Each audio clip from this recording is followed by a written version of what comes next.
What's good, everyone? Welcome back to the channel, man. Some question and some scenario that I've been thinking of, and actually a lot of people have been hitting me up about this, is specifically about the iPhone 6 and the iPhone 6 Plus. Now, what's interesting is that I have not talked about these phones in forever. I feel like it's been like at least a couple weeks, which is kind of hard to believe because I used to talk about this phone and the 6 Plus all the time. But the main question that I'm getting is the iPhone 6 worth keeping, because of the iPhone 11 announcement, should I get the newest iPhone? Should I keep this? Should I do whatever? And what I'll tell you is like this, okay? Obviously, this phone is still a workable phone. It's still going to be working, and I'll probably kind of break it down by parts, actually. So the screen itself, it's not like the best screen in the market. Obviously, it's not even like that good of a screen right now. But the thing that's really, really interesting is that the screen itself is the same resolution as the iPhone 8, and the 8 is still being sold in the Apple Store. So if you want to kind of make yourself feel a little bit better, even though it's not completely apples to apples because the iPhone 8's display is a little bit better, is brighter here and there, has a true tone display as technology as well or whatever. This phone does not have it, but if you want to make yourself feel better, the iPhone 8, not only does it have the same screen size and the same screen resolution, but literally every other way of the body besides the wireless charging on the glass back, it's pretty much the same, in terms of the way the body looks. I'm not saying the iPhone 8 is the same as the iPhone 6. That's not what I'm saying at all.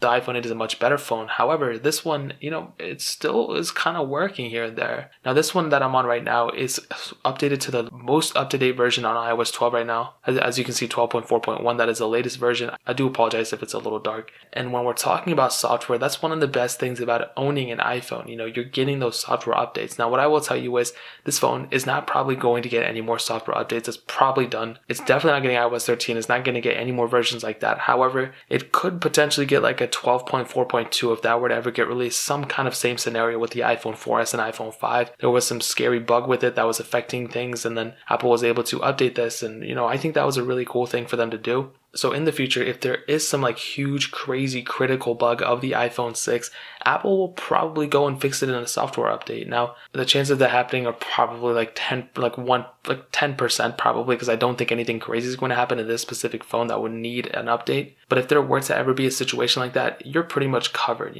so I wouldn't worry about that too much. In terms of the speed and performance, I mean, like, it's good enough. Like I said, like if your uses are very basic, then I would say keep it until, as long as you can. It doesn't play games that fast, but it doesn't play them extremely slow. It just depends what what you need from a phone, really. Ultimately, I was more disappointed with it in the past, but now since phones are kind of becoming more and more of the same, I'm kind of like very, very like dismissive about it. I'm like, okay, well, whatever. As you can see, this game, it glitches up on every phone, but as you can see, it glitches up kind of a lot on the iPhone 6. So take it as you will, but definitely performance is not that good. If you're someone who needs your phone all the time, I'm surprised you're able to even keep the iPhone 6 for this long, but the iPhone 6 definitely in that aspect is not the best. Now, looking at the camera though, I mean, what I'll tell you is that I've definitely, there's definitely better cameras out on the market. The single sensor, you can't really do too much with it in terms of the features and everything. You cannot shoot 4K on this or anything, but what I can tell you is, dude, like, it still takes photos, it still works. Like, most budget phones of this day and age can take better photos than this. Like, if you go on Amazon and find like a $200 or $300 phone,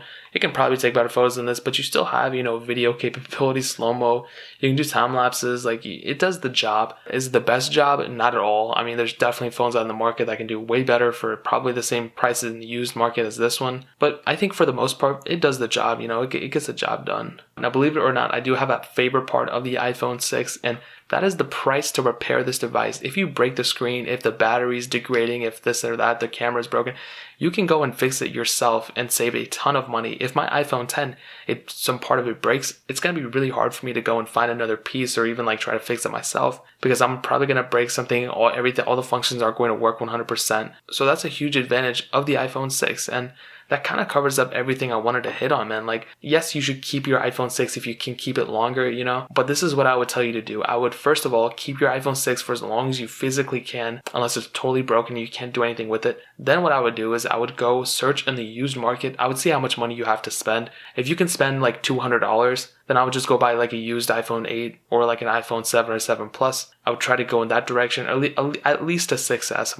in my opinion, or an SE.